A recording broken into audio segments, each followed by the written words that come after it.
আসসালামু আলাইকুম বন্ধুরা, welcome back to our new video. তো বন্ধুরা, আমাদের কাছে ভোডাফোন সিম থাকলে যে সমস্যার সম্মুখীন হতে হয় সেটা হচ্ছে ভোডাফোনের ফ্ল্যাশ মেসেজ। মানে বন্ধুরা, যখন আমরা কোনো গেম খেলি বা যখন কোনো দরকারি কাজ করছি বা ধরো কোনো রকম কোনো কোনো প্রয়োজনে কোনো কাজ করছি, হঠাৎ করে আমাদের স্ক্রিনে একটা মেসেজ চলে আসে এবং ওখানে লেখা থাকে ভোডাফোনের ফ্ল্যাশ। মানে ফ্ল্যাশ মেসেজটা কিভাবে বন্ধ করব সম্পূর্ণ আমি আজকের এই ভিডিওতে দেখাবো।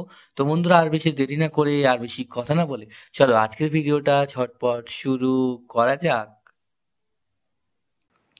তো বন্ধুরা, ভোডাফোনের ফ্ল্যাশ মেসেজটা বন্ধ করার জন্য আমার যে ফোনটা আছে আমি সেই ফোনটা নিয়েছি। এবং ফ্ল্যাশ মেসেজ বন্ধ করতে গেলে বন্ধুরা, মোবাইলের মধ্যে একটা অ্যাপ দেখতে পাবে, সেটা হচ্ছে সিম টুল কিট। এই অ্যাপটা তোমাদের ফোনে অটোমেটিক একটা ইনস্টল হয়ে যায়। এটা একটা ভোডাফোনের অ্যাপ, এটা ভোডাফোনের সিম থাকলে এখানে শো করে। নাম হচ্ছে সিম টুল কিট। এটাতে ক্লিক করতে হবে। ক্লিক করার পরে বন্ধুরা, ওপরে দেখতে পাচ্ছ ভিআই, তারপর লেখা রয়েছে বন্ধুরা ভিআই মেনু। এই ভিআই ওপরে প্রথম ক্লিক করবে, তারপর বন্ধু লেখা রয়েছে দেখো ফ্ল্যাশ। এই ফ্ল্যাশ অপশানে ক্লিক করতে হবে।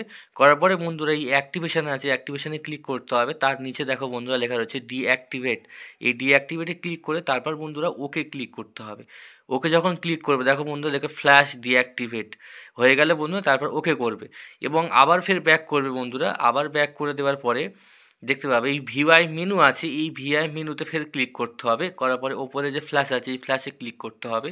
তারপর ফের এই অ্যাক্টিভেশন আছে এখানে ক্লিক করতে হবে।